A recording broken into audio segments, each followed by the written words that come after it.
Jadi saya akan tutup dengan mengatakan belajar dari shock-shock yang terjadi di dalam perjalanan Indonesia yang long and winding road. Kita boleh punya optimisme yang bagus, yang tinggi.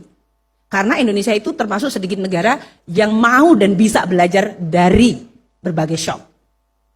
Anda mungkin nggak percaya ya, kayaknya wajah Anda mukanya kayaknya flat aja waktu saya bilang Indonesia itu sedikit negara yang mau dan bisa belajar. Ada negara itu yang nggak belajar-belajar aja dari krisis, udah tahu akan masuk ke lubang dia masuk aja terus. Ada negara yang 100 tahun yang lalu termasuk negara paling kaya di dunia, and then 100 tahun face forward dia sekarang menjadi negara emerging mau developing lagi. Setback itu bisa terjadi dan kalau suatu negara masuk di dalam mode atau mode yang dimana kalian nggak mampu belajar, nggak mampu bisa berpikir maju, nggak bisa baca data, nggak menganalisa data, come up dengan suatu pemikiran, maka negara itu bisa setback. Dan setback itu bisa lama. Once kalian masuk ke dalam setback, keluar dari situ so long. Makanya muncul yang disebut middle income trap.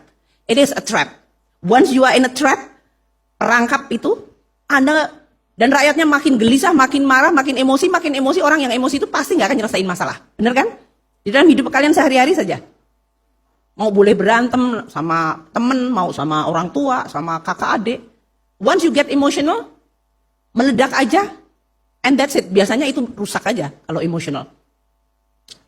Makanya saya mengatakan, kalau forum ini mendikte dengan mengatakan data, this is a good start, a good habit. Negara yang mau baca data, itu biasanya rasionalitasnya menjadi terlatih. Emosinya menjadi lebih bisa dikelola. Orang yang nggak bisa baca data, mudah sekali diprovokasi. Kasih sedikit, dikilik-kilik, emosi. Mengilik emosi itu gampang banget. Entah karena sentimen suku, agama, ras, nasionalisme, ketidakadilan. Itu very easy to provoke. Dan once Anda masuk di dalam perangkap emosi, ya sama seperti kehidupan sehari-hari. Kalau Anda tiap hari emosi terus, orang juga ngelihat kalian udah ogah gitu. Ini manusia kayaknya labil banget sih. Gitu. Nggak reliable, aku nggak bisa diajak ngomong, kayaknya nggak bisa. Kan kayak gitu. Kalau satu orang aja udah bikin sakit perut, apalagi seluruh negara dibikin emosi. Jadi saya akan mengatakan menjelang nih mau pemilu, Anda boleh berbeda pilihan siapa saja yang Anda pilih. That's really your hak sebagai warga negara. Tapi gunakan secara rasional. Baca data, baca statement, lihat dan pilih path mana Indonesia mau ke depan.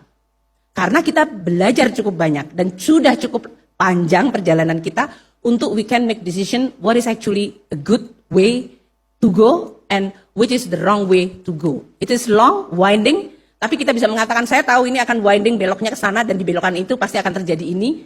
And then you prepare it. Kalau orang Jawa ada Ronggo Warsito dulu mengatakan ojo gumunan, ojo kagetan. Itu hanya akan terjadi kalau Anda tahu data. You are not going to be gumun. Siapa yang nggak tahu gumun di sini? Gumun is actually amazed. Tiap kali kaget-kaget. Oh, kenapa ya Indonesia begini ya? Kenapa dunia begini ya? Tiap kali ada kejadian, tiap hari kita cuman mukanya itu kaget-kaget dan gumun-gumun. Nah, Anda semuanya sebagai generasi milenial yang very very knowledgeable, tech savvy, connected, based on data, jangan jadi generasi yang mudah sekali untuk kagetan dan terbengong-bengong. Jadi generasi yang you know where to go, you design your own path, dan make sure bahwa Indonesia menuju ke tujuan yang kita semua sudah sepakat.